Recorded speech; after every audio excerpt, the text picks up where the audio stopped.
Bismillahirrahmanirrahim. Alhamdulillahi alamin wa bihi nasta'in ala umuri dunya waddin. Asyhadu an la ilaha illallah wahdahu la syarika lah al-qawiyyul matin wa asyhadu anna sayyidana Muhammadan abduhu wa rasuluhu as-sadiqul wa'dul amin. Allahumma salli wa sallim wa barik ala sayyidina Muhammadin khatamil anbiya wal mursalin wa ala alihi wa ashabihi wa tabi'in wa man tabi'ahum bi ihsan ila yaumiddin. Qala al-musannif rahimahullah wa nafa'ana bi ulumihi fid dharain amin. Maka apabila engkau bertanya, apakah itu bidayatul hidayah, permulaan jalan menuju hidayah? Apa yang dimaksud dengan itu permulaan jalan menuju hidayah? Untuk dapat aku mencobanya bagi diriku.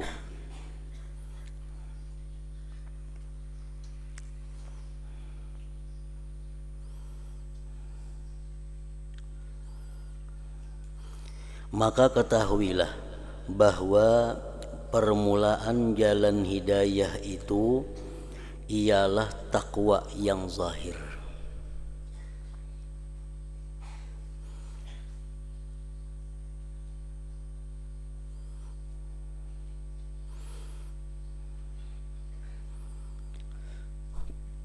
Permulaan jalan hidayah itu ialah takwa yang zahir. Dan nihayatul hidayah, kesudahan jalan hidayah itu ialah takwa yang batin.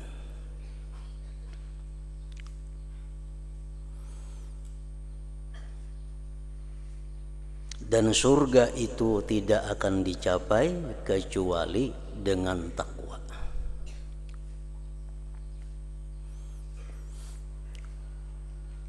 Jadi artinya sebelum kita bisa mendapat takwa yang batin, maka terlebih dahulu kita melaksanakan apa-apa yang dituntut oleh takwa yang zahir.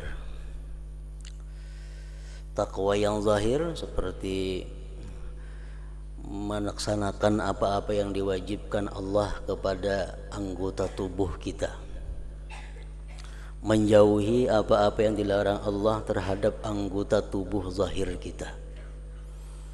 Nah, sesudah yang zahir-zahir itu kita bisa melaksanakannya, nah, maka selanjutnya Allah akan memberikan kita hidayah untuk membersihkan batin kita. Selanjutnya Allah memberikan kita hidayah, petunjuk untuk mendapatkan takwa yang batin.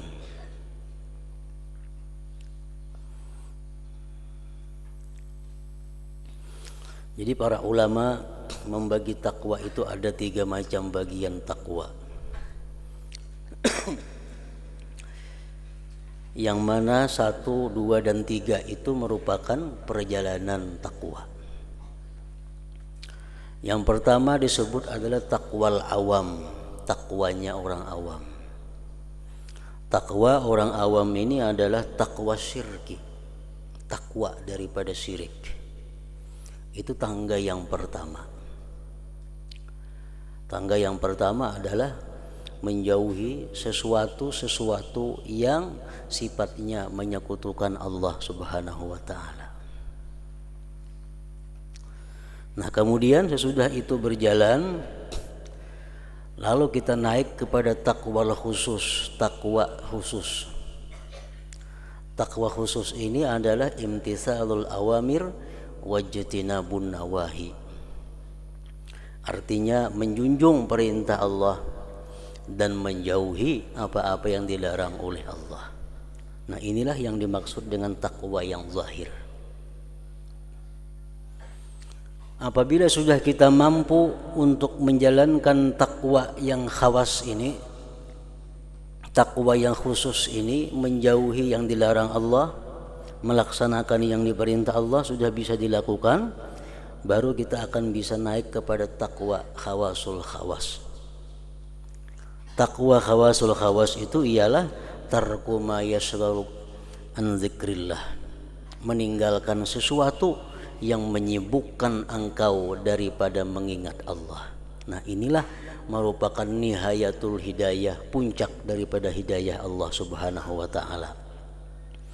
Apabila kita mampu meninggalkan sesuatu yang membuat kita lalai terhadap Allah,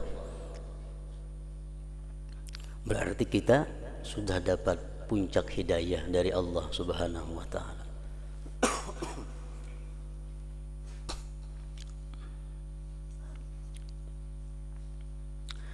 Dan surga itu tidak akan dicapai kecuali dengan takwa.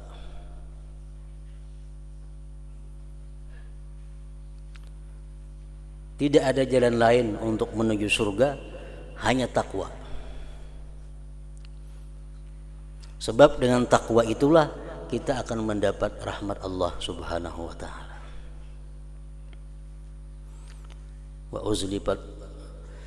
Wa uzlifatil jannatu lil muttaqin.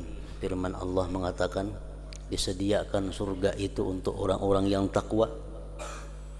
Wa jannatin arduhas samawati wal ardu uiddat lil muttaqin. Surga yang luasnya seperti langit dan bumi dikhususkan untuk orang-orang yang takwa. Jadi tidak ada jalan untuk menuju surga, hanya satu jalan, yaitu takwa kepada Allah Subhanahu wa taala. Dan tidak ada petunjuk kecuali bagi orang yang menyediakan dirinya untuk bertakwa. Kalau orang yang tidak ada minat untuk takwa, kada akan dapat hidayah dari Allah. Hidayah Allah itu hanya untuk orang-orang yang ingin bertakwa. Al-Quran mengatakan, "Dzalikal kitabu la raiba fihi hudan lil muttaqin." Al-Quran itu petunjuk lil muttaqin, bagi orang-orang yang takwa. Dan tidak ada petunjuk kecuali bagi orang yang menyediakan dirinya untuk bertakwa.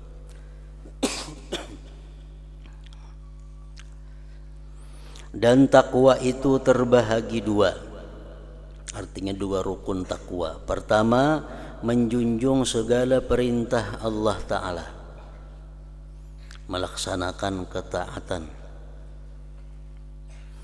Kedua, menjauhi segala larangan Allah Ta'ala, meninggalkan kemaksiatan. Itu takwa yang zahir. Maka di dalam kitab ini, ujar Imam Ghazali, akan saya sebutkan kedua-dua bahagian ini dengan serba ringkasnya.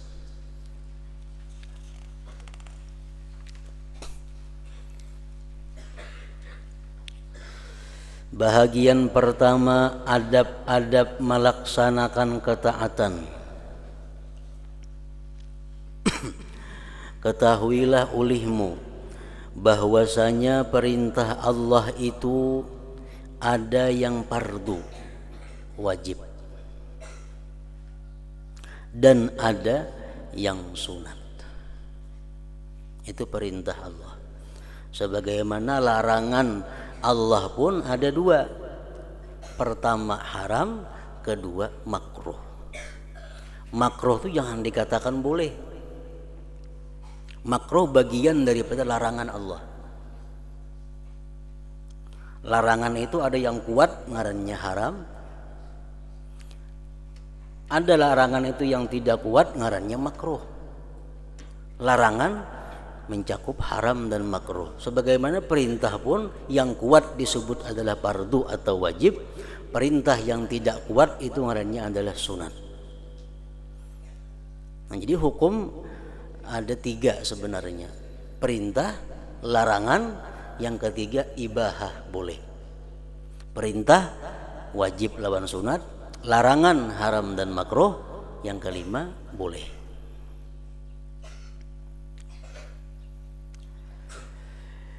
Ya, dan ada yang sunat. Yang fardu ialah modal, yaitu asas perniagaan.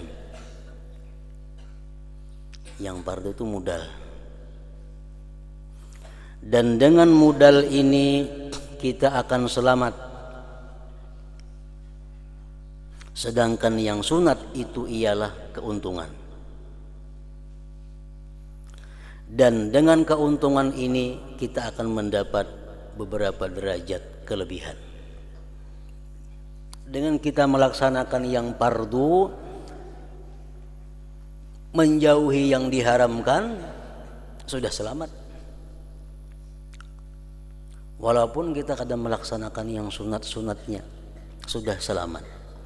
Cuma untuk mendapatkan beberapa derajat yang tinggi, mendapatkan beberapa keuntungan fasilitas yang ada di surga, itu mesti ditambah dengan meninggalkan yang makruh dan melaksanakan yang sunat-sunat. Makin banyak ibadah sunat yang kita lakukan, makin banyak fasilitas surga yang diberikan Allah kepada kita. Jadi kada sama di surga kaina orang nang sembahyang witir sarakaat lawan nang sembahyang witir 3 rakaat. Kada sama dalam surga itu orang yang berzikir 100 kali sehari dengan orang yang berzikir 1000 sehari. Karena amaliyah itu akan memperbanyak kenikmatan fasilitas yang diberikan Allah Subhanahu wa taala kepada kita. Ibnu Mas'ud mengatakan bahwa kalian itu bisa lulus menyeberang dari mahsyar menuju surga. Kalian bisa lulus menyeberang Siratal Mustaqim itu bi'afwillah, dengan kemaafan Allah. Dengan sebab kemaafan Allah yang sangat menunjul, kita bisa menyeberang sampai ke pintu surga. Andai kata Allah tidak menampakkan kemaafannya kepada kita, kita kada akan bisa lulus menyeberang Siratal Mustaqim, itu pasti gugur. Nah, jadi untuk bisa menyeberang Siratal Mustaqim itu yang diandalkan adalah afwullah, kemaafan dari Allah. Nah, kemudian kita bisa masuk surga birahmatillah, dengan rahmat Allah. Jadi di waktu menyeberang Siratal Mustaqim, masuk ke dalam surga, amal kita belum berfungsi. Semata-mata yang menunjuk adalah kemaafan Allah, kasih sayang Allah. Kita bisa masuk surga. Nah, kemudian di dalam surga itu tingginya derajat kita, banyaknya fasilitas yang bisa kita nikmati, itu dibagi menurut banyak sedikitnya amal ibadah yang dilakukan di dalam dunia ini. Orang sembahyang ba'diyah zuhur 2 rakaat dengan ba'diyah zuhur 4 rakaat, kada sama fasilitas yang diberikan Allah di surga. Jadi amal perbuatan kita ini yang sunat-sunat ini itu akan mendapat beberapa derajat kelebihan. Rasulullah sallallahu alaihi wasallam bersabda, yaqulullah tabarak wa ta'ala, ma taqarraba ilayyal mutaqarribun bimithli ada'i ma aftaradtu alaihim wa la yazalu al-'abdu yataqarrabu ilayya bin nawafil hatta uhibbah fa idza ahbabtuhu kuntu sam'ahu alladhi yasma'u bihi wa basarahu alladhi yubsiru bihi wa lisanahu alladhi yantiqu bihi wa yadahu allati yabtishu biha wa rijlahu allati yamshi biha. Artinya Allah Ta'ala berfirman di dalam hadis qudsi, tidak ada suatu cara yang lebih sesuai untuk hamba-hambaku menghampirkan diri kepadaku dengan seumpama mereka melakukan ibadah yang aku fardukan ke atas mereka. Amalan apa, ibadah apa yang paling mendekatkan diri kita kepada Allah? Ibadah yang fardu, itu yang paling mendekatkan diri kepada Allah. Melaksanakan yang wajib, melaksanakan yang fardu, itu merupakan ibadah yang paling menghampirkan kita kepada Allah. dan senantiasa seorang hamba menghampirkan diri kepadaku dengan menambah amalan yang sunat-sunat setelah mereka melakukan yang fardu-fardu sehingga aku mencintainya.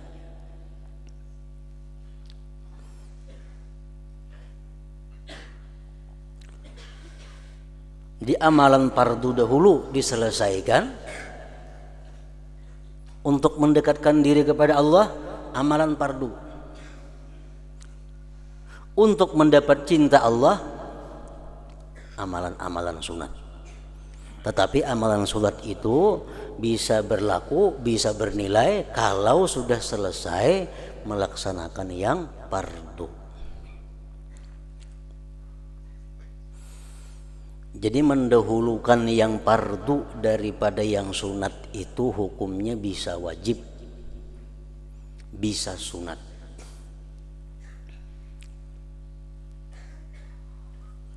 Mendahulukan yang wajib atas yang sunat hukumnya bisa wajib, bisa sunat.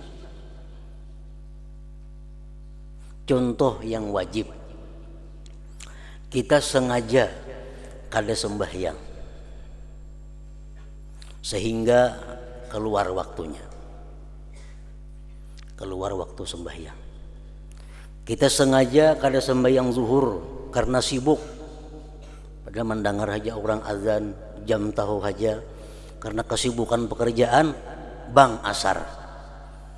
Nah, berarti kita meninggalkan sengaja sembahyang zuhur.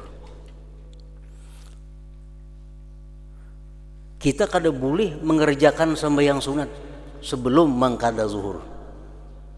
Wajib mengqada zuhur terlebih dahulu karena kita meninggalkannya dengan tidak ada uzur.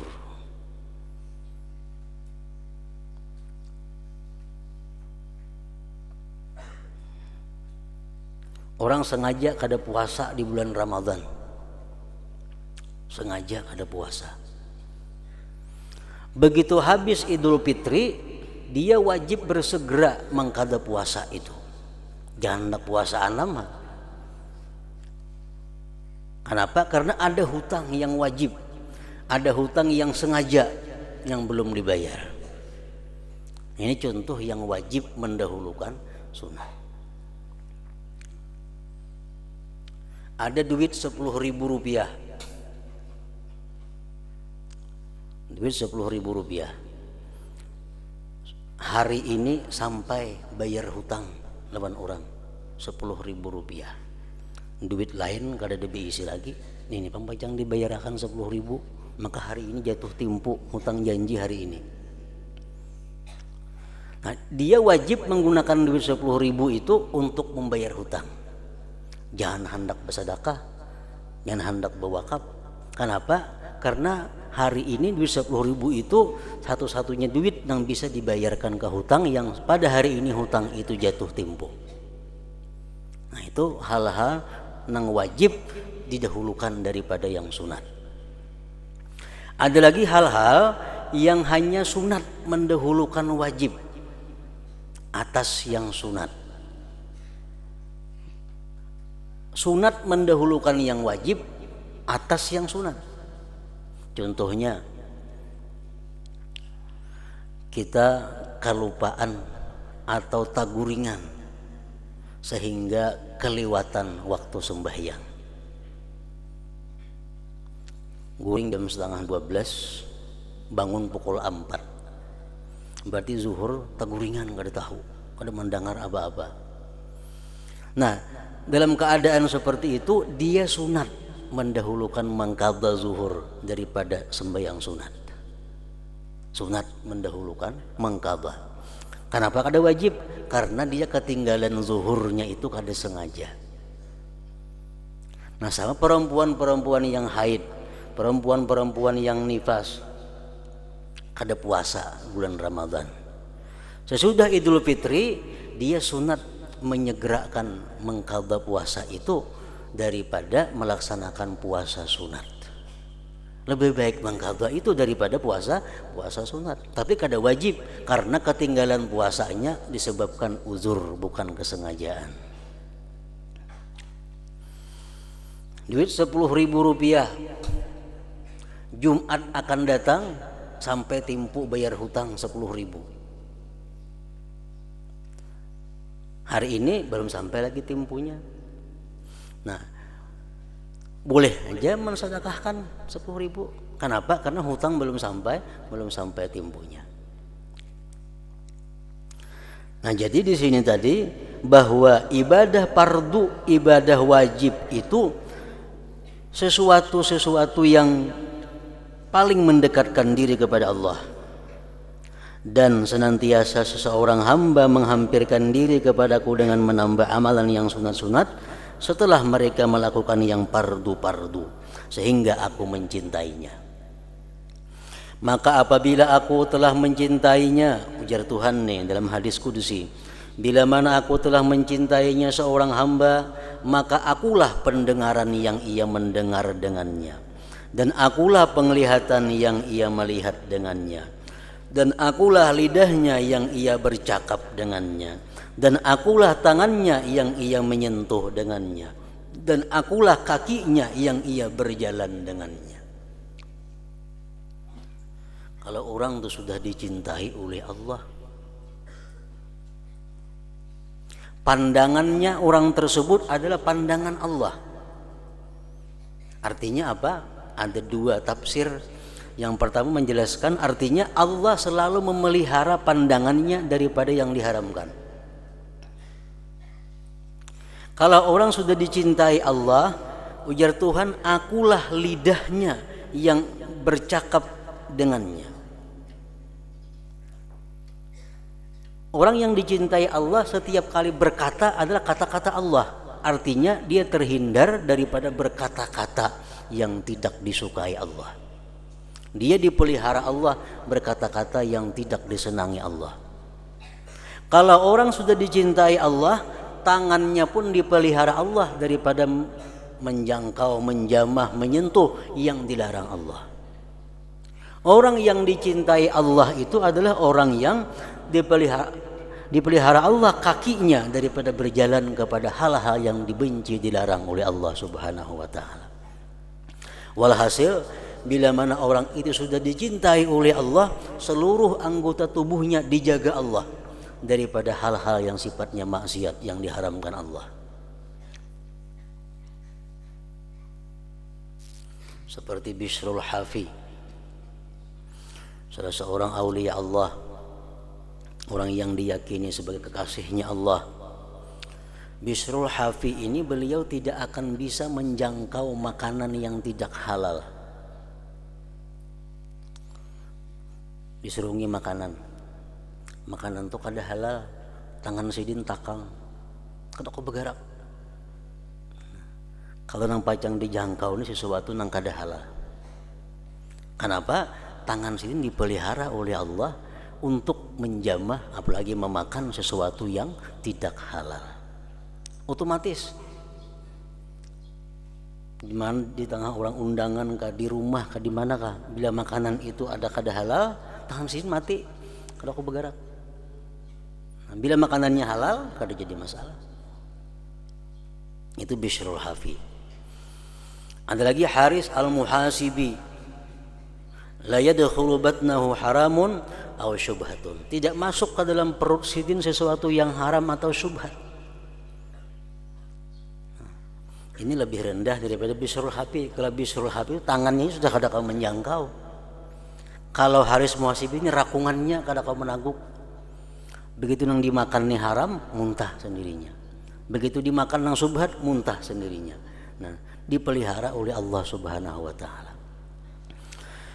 Nah, jadi artinya tafsiran daripada hadis ini yang pertama adalah orang-orang yang melakukan yang dipardukan Allah, orang-orang yang melakukan yang disunatkan Allah, akhirnya dia kekasih Allah.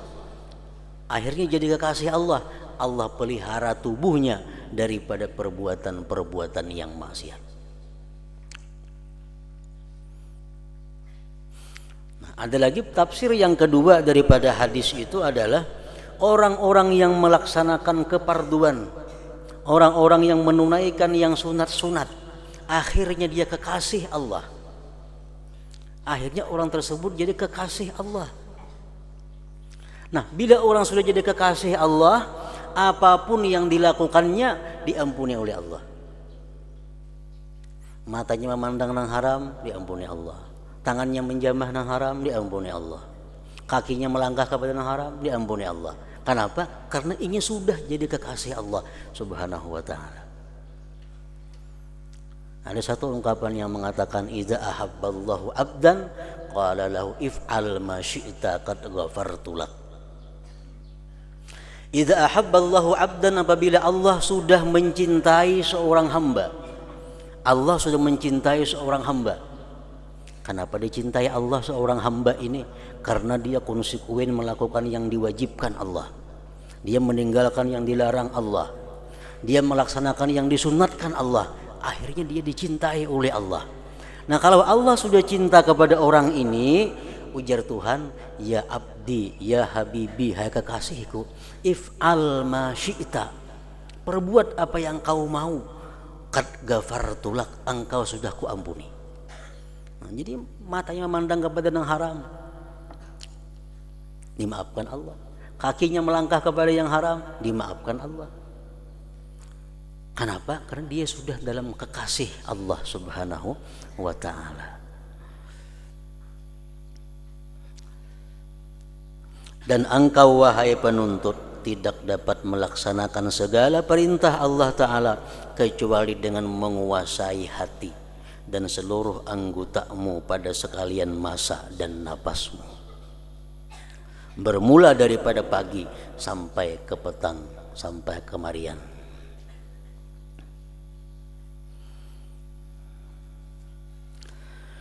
Dan ketahuilah bahwa Allah Ta'ala itu mengetahui segala yang ada di dalam hatimu, dan Ia Allah menilik segala yang ada pada zahir dan batinmu, dan Ia mengetahui segala masakmu, lintasan hatimu, dan segala langkah-langkahmu, dan segala diammu dan gerakmu. Kada akan lepas daripada pengawasan Allah Subhanahu wa ta'ala. Dan sama ada engkau bergaul dengan orang ramai atau engkau duduk bersendirian, sebenarnya engkau senantiasa di dalam perhatian Tuhanmu.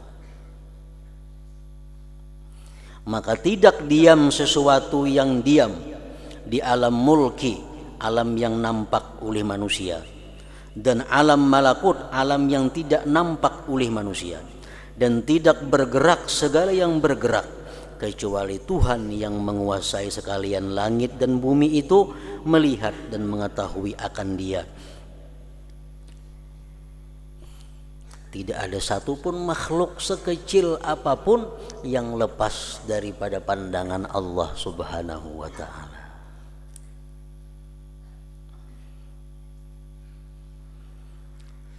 Seperti firman-Nya, ya'lamu kha'inatal a'yun wa ma tukhfis sudur.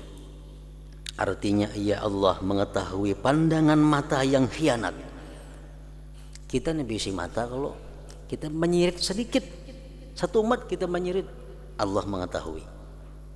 Dan apa-apa yang disembunyikan oleh hati kada lepas daripada pengetahuan Allah Subhanahu wa ta'ala. Dan firman-Nya lagi, fa innahu ya'lamu sirra wa akhfa, bahwasanya Allah itu maksudnya Allah mengetahui rahasia dan yang lebih tersembunyi lagi. Yang lebih rahasia tetap diketahui oleh Allah Subhanahu wa ta'ala. Maka jagalah adab-adabmu di hadapan Tuhanmu, baik zahir ataupun batin, seperti beradabnya seseorang hamba yang hina, yang banyak membuat kesalahan di hadapan seorang raja yang gagah perkasa. Itulah kita dituntut untuk selalu beradab dengan Allah Subhanahu wa ta'ala. Sebab bagaimanapun Allah itu selalu melihat kita, melihat tingkah laku pekerjaan kita. Jadi disuruh kita untuk beradab baik zahir maupun batin.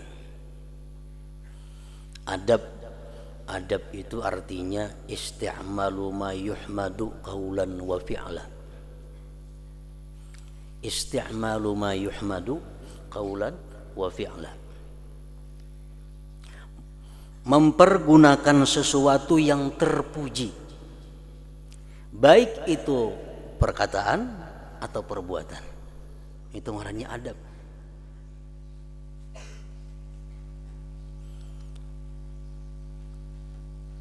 Memperlakukan sesuatu yang terpuji, baik itu perkataan atau perbuatan.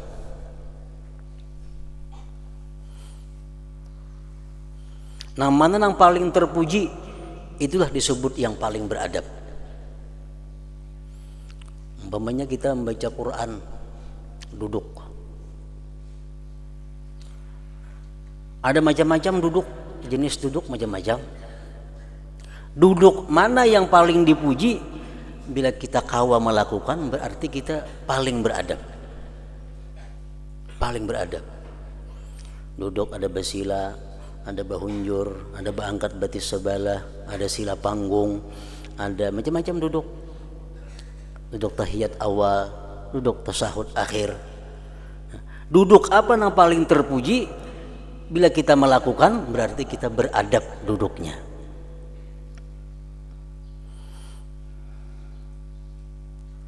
Isti'malu ma yuhmadu qaulan wa fi'la. Jadi adab ini adalah semuanya. Adab bagaimana kita duduk, bagaimana kita makan, bagaimana berpakaian, bagaimana adab tidur, bagaimana adab sembahyang, bagaimana adab segala macam adab itu bersumber daripada Rasulullah sallallahu alaihi wasallam. Sembahyang itu macam apa nang beradab? Macam sembahyangnya Rasulullah. Nabi sallu kama ra'aitumuni usalli.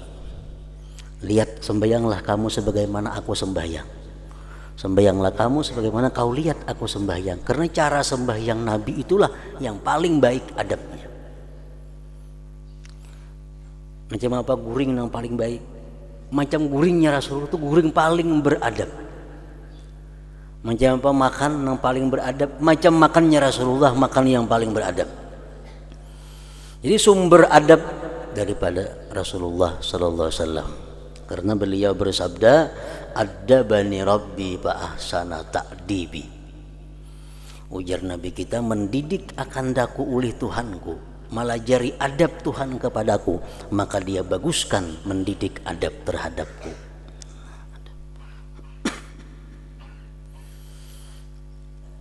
Jadi adab ini bukan sekedar ketaatan kepada Allah. Adab itu lebih daripada sekedar taat. Setiap taat memerlukan adab. Belum tentu ketaatan kita kepada Allah beradab, belum tentu. Jadi adab ini sesuatu yang lebih tinggi kedudukannya daripada sekedar menjunjung perintah atau menjauhi larangan Allah. Al-Imam Abu Ali Ad-Daqqaq mengatakan, al-abdu yasiru bi ta'atihi ilal jannah wa bi adabihi bi ta'atihi yasiru ilallahi ta'ala. Seseorang itu, seorang hamba bisa masuk surga, sampai ke surga dengan ketaatannya kepada Allah. Masuk surga dengan ketaatan kepada Allah. Tetapi dia dengan adabnya dalam taat, dia akan bisa menyaksikan Allah subhanahu wa ta'ala di dalam surga nanti. Nah, untuk masuk surga, taatlah yang mendatangkan rahmat. Nah, kalau untuk bisa berdekatan dengan Allah, bisa menyaksikan Allah, adab di dalam taat. Adab di dalam taat. Nah, jadi adab kita dalam taat kepada Allah itu yang menyampaikan kita kepada Allah subhanahu wa ta'ala.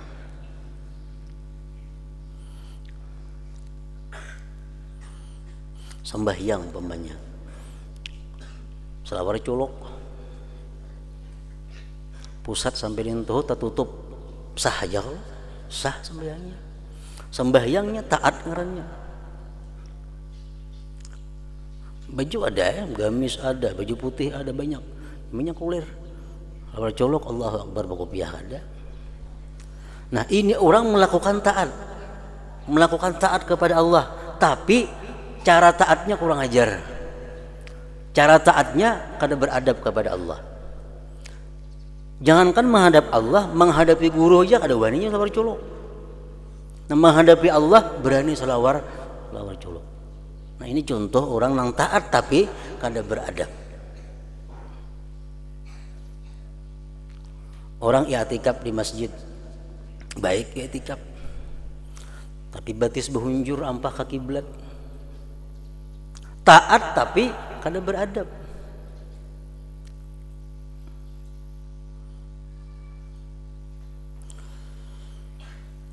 Abu Ali Ad-Daqqaq mengatakan lagi, tarkul adab yujibut tarda. Orang yang meninggalkan adab itu berhak untuk diusir. Berhak untuk diusir. Paman asa'al adab alal bisat rudda ilal bab. Barang siapa tidak beradab di atas hamparan, di taweng halat duduk tapi kada beradab, dia berhak diusir, duduk di pinggir lawang aja. Rudda ilal bab. Jadi duduk di taweng halat cuma kada beradab, berhak untuk dijauhkan ke belakang sana.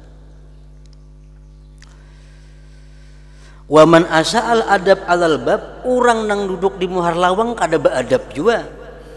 Rudda ila siyasatid dawab, andak ke kurungan kambing hanya duduknya. Rudda ila siyasatid dawab.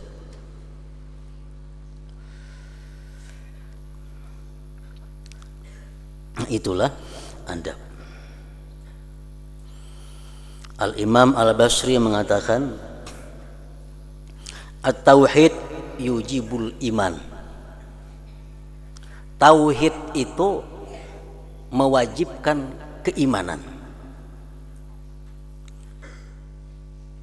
Tauhid mewajibkan iman. Paman la imana la tauhidalahu. Orang yang tidak ada beriman kada bertauhid ngarannya.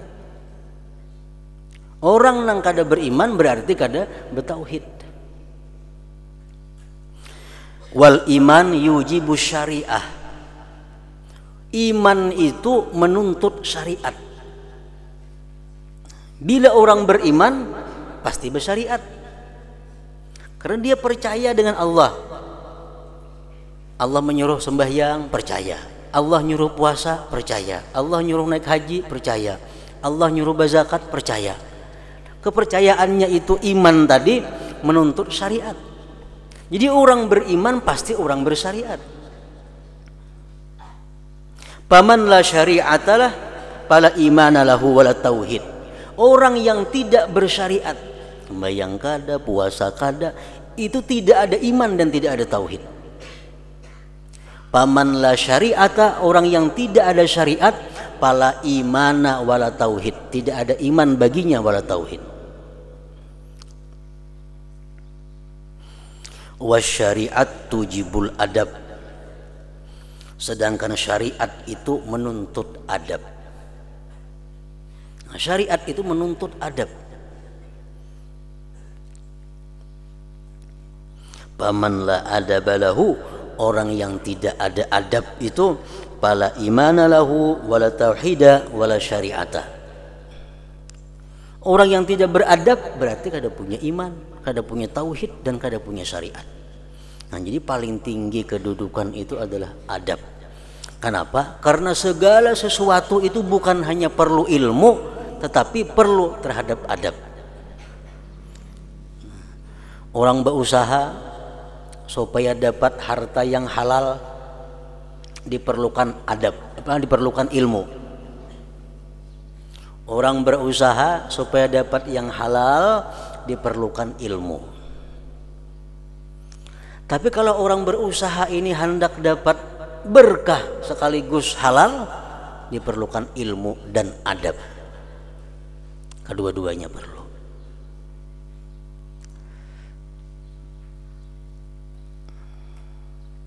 Nah, jadi kitab Bidayatul Hidayah ini adalah sabijian kitab ini mengatur adab-adab yang mesti kita lakukan kalau kita ingin mencontoh kehidupan Rasulullah Sallallahu Alaihi Wasallam. Dari awal sampai akhir berisi tentang adab-adab.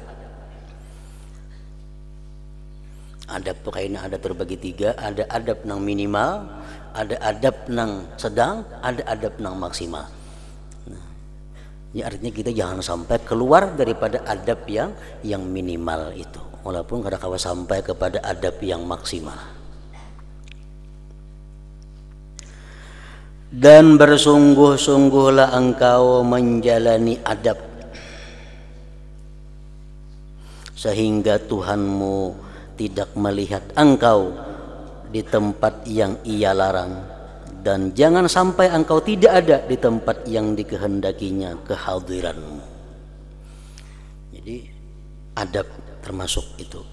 Jangan sampai Allah melihat kita dalam keadaan yang dilarangnya. Jangan sampai Allah melihat kita dalam keadaan yang dilarangnya. Dan jangan sampai Allah kadang melihat kita dalam keadaan yang dituntutnya, dalam keadaan yang disuruhnya, diperintahkannya. Nah, jadi adab tadi ada maksimal, ada adab tengah, ada adab minimal.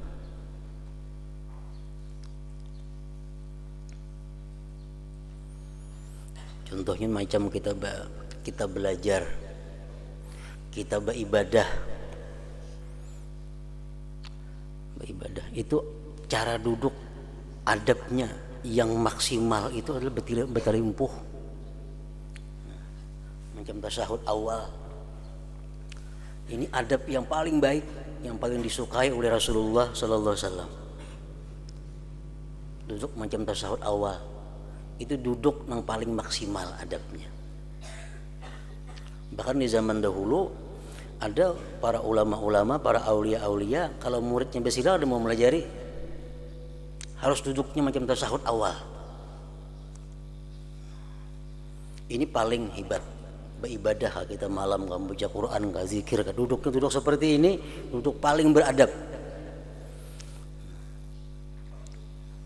Nah, kemudian lagi duduk yang adabnya sedang, tasyahud akhir. Bila asa kapanatan dintu tasyahud akhir ya pula. Ini adab, cuma kada sebaik yang pertama. Adab duduk yang paling minimal bersila. Ini paling uyuh kedudukan adabnya. Beradab juga bersila, cuma paling rendah kedudukannya. Amun bahunjur atau kada beadab ngarannya.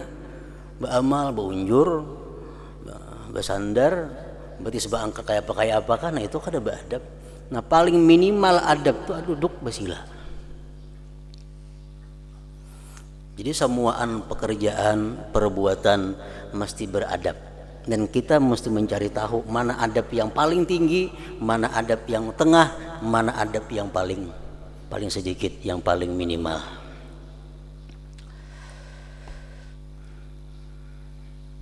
Dan engkau tidak akan mampu berbuat demikian kecuali engkau aturkan masamu baik-baik, dan engkau susunkan wiridmu, bacaanmu daripada waktu pagi hingga ke petang.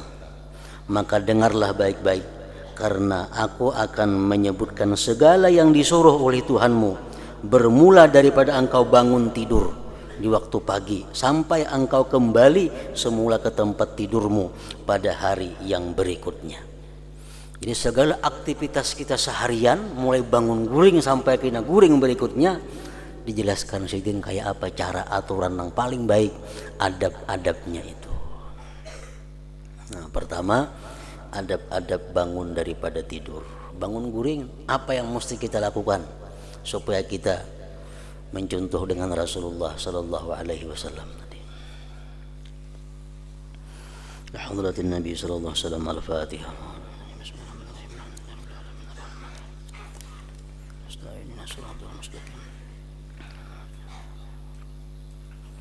Bismillahirrahmanirrahim. Alhamdulillah rabbil alamin. Allahumma shalli wa sallim wa barik ala sayyidina Muhammadin wa ala alihi wa sahbihi ajma'in. Allahumma ighfir lana dhunubana wa liwalidina warhamhum kama rabbawna shighara. Allahumma ighfir lana dhunubana wa liwalidina warhamhum kama rabbawna shighara. Allahumma ighfir lana dhunubana wa liwalidina wa limashayikhina wa li ahbabina wa liman ahsana ilaina ولمن أحبنا فيك ولأصل واجبات علينا وللمسلمين والمسلمات برحمتك يا أرحم الراحمين. اللهم انفعنا بما علمتنا وعلمنا ما ينفع وزدنا فهما وعلما وعملا. احفظنا واحفظ من معنا ومن معنا من البلاء وكل ذي شر إنك على كل شيء قدير. صلى الله على سيدنا محمد وآله وسلم. الحمد لله رب العالمين.